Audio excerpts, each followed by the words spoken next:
Erased Destiny 2, The Knower. Chapter 10, Change of Landscape.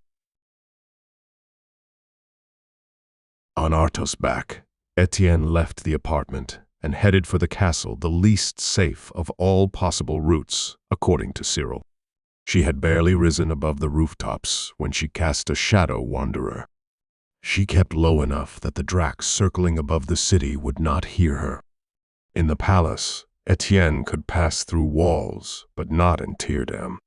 Going underground was riskier for her than for vampires, who could always escape by teleporting or turning into smoke.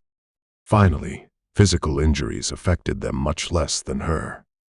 On the other hand, with every hour spent in Tyrdam, they were more and more exposed to being discovered and attacked by the guards. Etien had no intention of fighting the entire Tyrdam's army and the fire mages in hiding. Such a battle would certainly reduce the number of city residents, which in turn would lead to an escalation of the conflict already in the air. Etien sensed a growing dislike for the Crystal Palace among the people of Tyrdam. War was in the air, and it wasn't because of the former ruler, nor the vampires. Circling above the castle, Etien watched the priestesses heading to the entrance of the dungeons with the guards. She watched the mages following them and the other guards. She flew silently on her own wings to a small square covered with bright yellow flowers. Their pollen rose into the air, sticking to Etienne's green dress. Only now did the girl realize that she had chosen an inadequate outfit for the reconnaissance. She cut the dress at knee height with a dagger and cut the sleeves just above the elbows. She threw away the stockings that were bulging out of her corset and cut the corset strings. Wearing only a shapeless tunic, she felt much more comfortable. The contact of her bare foot with the stone slabs of the pavement seemed less pleasant to her than she remembered it from her previous life. In addition, the yellow pollen marked each of her steps with a narrow streak. Hidden in the shadows, Etien followed the priestesses. Wandering through the underworld of Tyrdam reminded the girl of searching for eternal in the palace dungeons, narrow, damp corridors, low ceilings full of cobwebs, and regularly placed torches.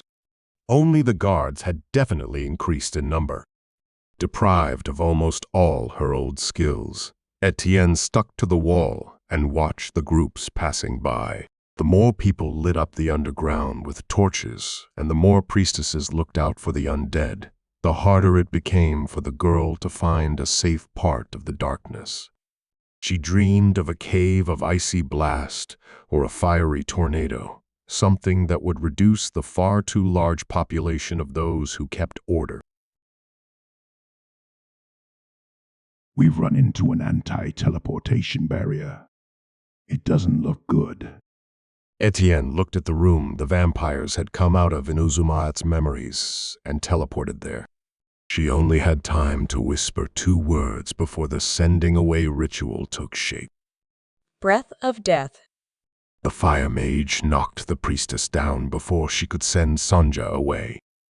Hidden in a niche, Etien listened to the sounds of the battle taking place nearby. Fiery torrents charred the walls. The dragon's breaths crossed, and rivers of fire flooded the corridors and violently invaded the cells they passed. The mages incinerated each other while fighting terrible monsters that only their own eyes could see. While the priestesses were rescuing the wounded, Etien finished the work of destruction with the Black Blade of Defeat, supported by 2 undead. She felt empty inside, depressed.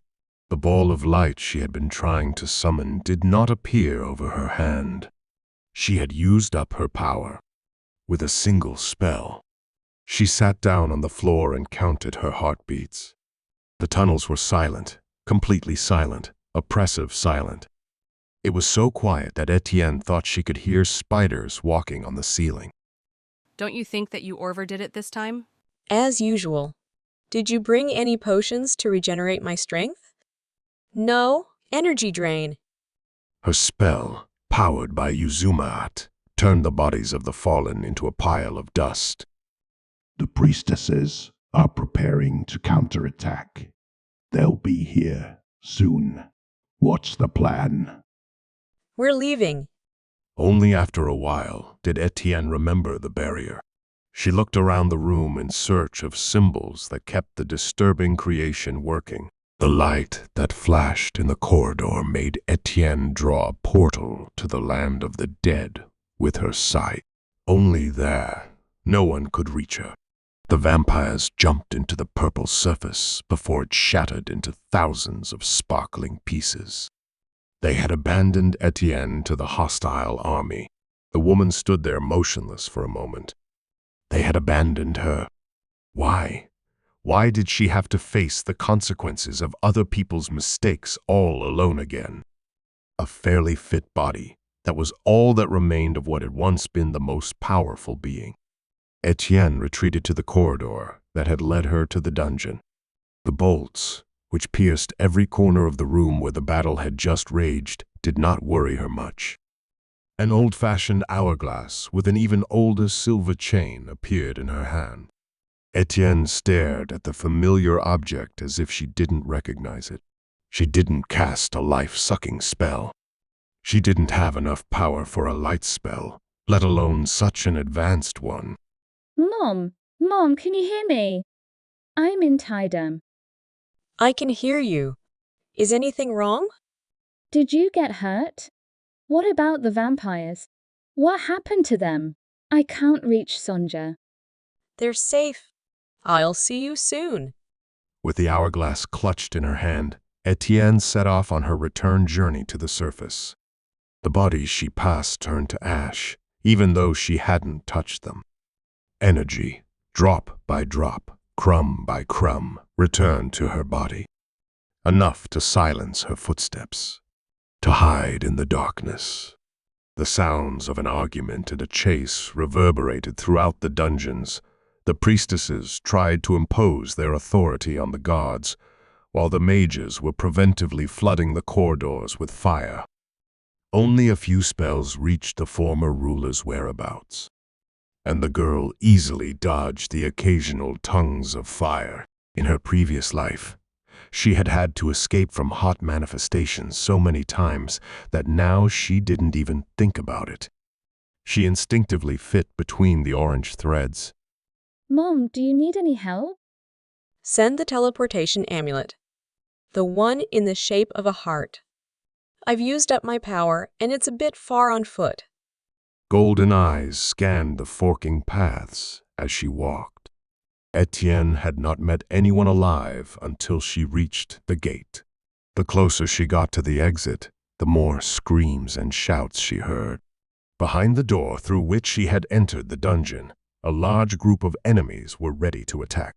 From the discussion going on among them, Etien understood that all escape routes had been cut off, and that only the lack of a clear order was preventing people from storming their own dungeons. She barricaded the entrance with halberds standing nearby.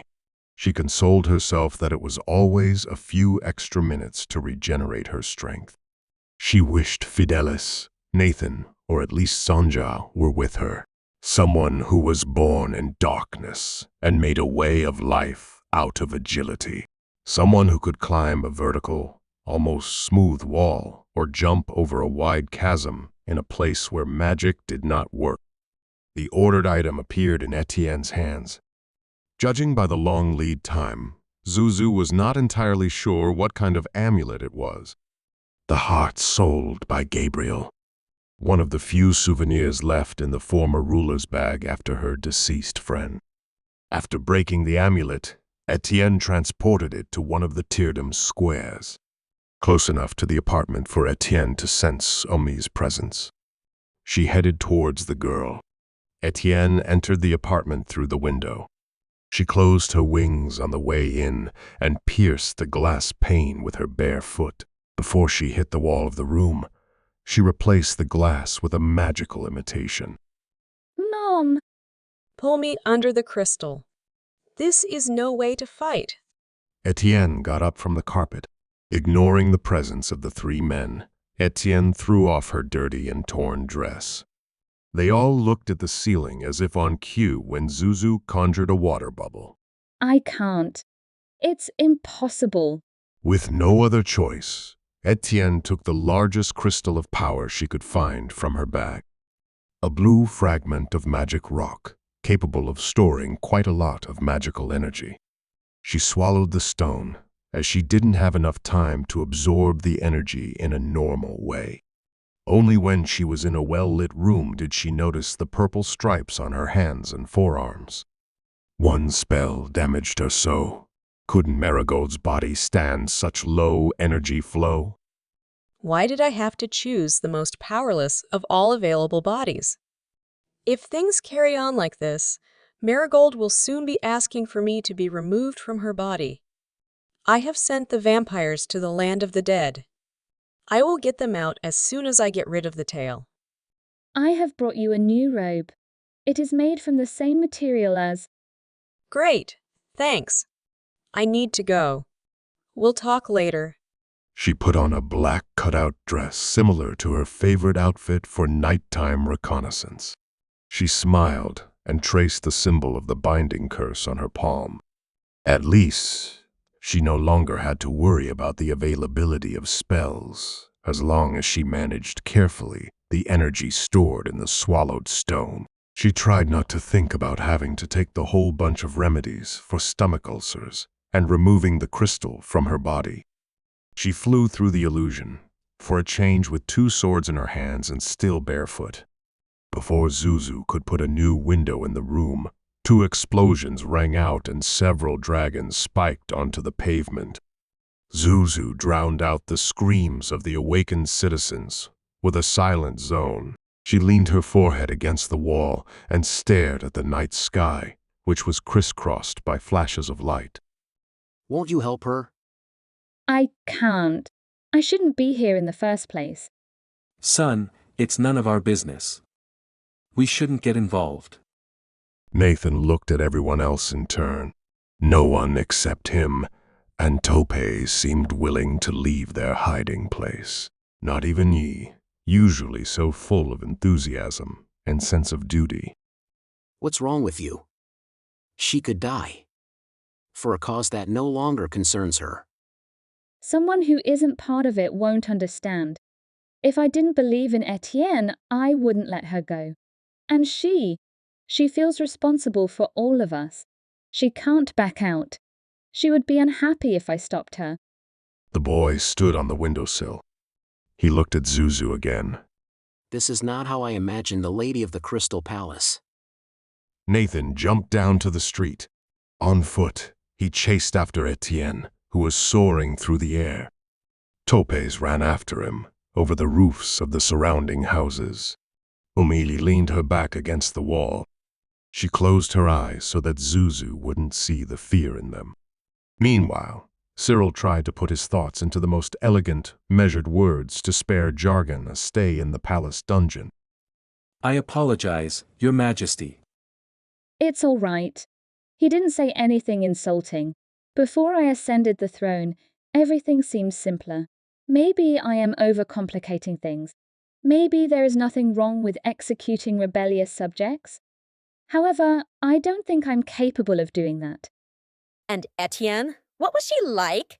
Fearless, confident and sure of her abilities. Etien always thought of others first and only of herself last, if at all. Scholar, teacher, judge. A great commander. Really powerful mage, but also a healer. Cyril approached the increasingly pale and unsteady Yume. He wanted to put the girl to bed, but she was standing against the wall as if someone had glued her to it. So he handed her a glass of water.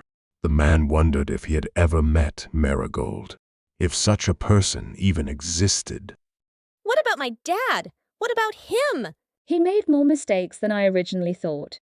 He was involved in many crimes, not only in hiding his brother's deeds and ignoring my orders. I'll go to Etienne's side. I'll help her, somehow. Just don't kill my dad, okay? Etien said I'd make a good mage. Please, I'll join the army. Zuzu turned to face and Cyril. Her eyes were not as determined or as cold as Etienne's. They were filled with anxiety and sadness.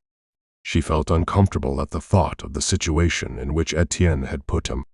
She would have loved to send the girl home, but the latter didn't even want to think about it.